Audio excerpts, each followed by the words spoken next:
Mercury, Venus, Earth, Mars, Jupiter, Saturn, Neptune, Pluto, not Pluto, and yeah, you can probably guess from the title of this video that there is some room for debate over the name of the seventh cyanish blank one. You would know it as Uranus. Yeah, very funny. Kind of an unfortunate name for such a planet, I must admit, which I guess it is memorable, but that's about it. As well as this, you may have also seen astronomers try to pronounce it as Uranus. Uranus was... Uranus and Neptune also get... Uranus. It's like Neptune and Uranus. Ignoring the A altogether, this name is often used to try and distance the planet from childish giggling.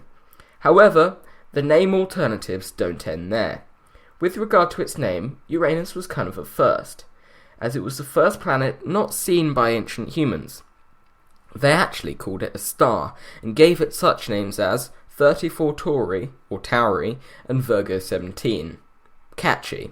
So, the 1780s astronomers, at the time, had to come up with their own name for the newfound planet, though one particular scientist had naming precedence, William Herschel. Why? Because he discovered it. Yes, in the astronomy game, it is kind of finders, keepers, namers, whatever that saying is.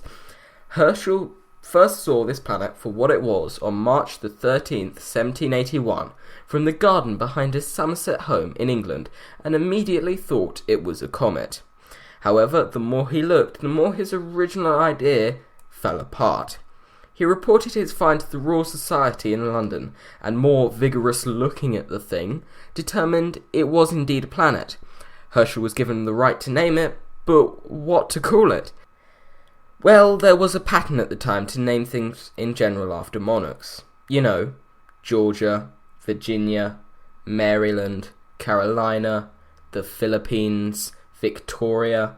Yeah, so he thought he'd follow suit with the name Georgium Sidus, which was Latin for George's star, named in honour of George III. This patriotic name wasn't so popular outside the UK and was especially hated in France. So, Herschel got vetoed and other names started to surface. Some tried to name it Herschel, after its discoverer. Some tried to name it Neptune, after the Roman god of the sea. Wait a minute, why is that name so familiar?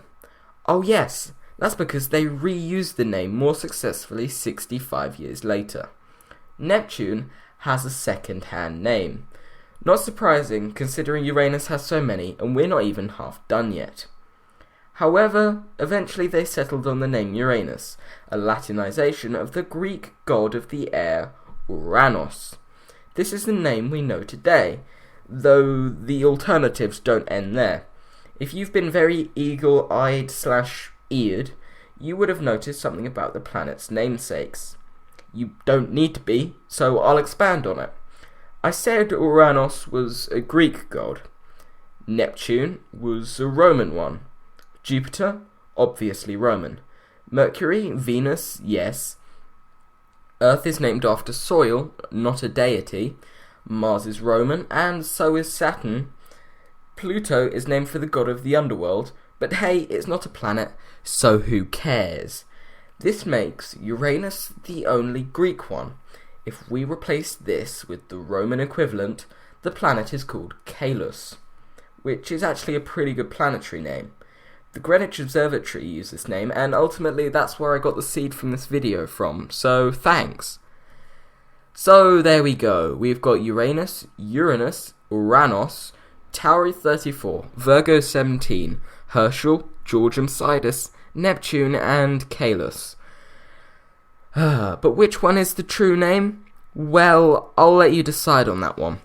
Anyways, I've been Zepherus, and thanks for watching.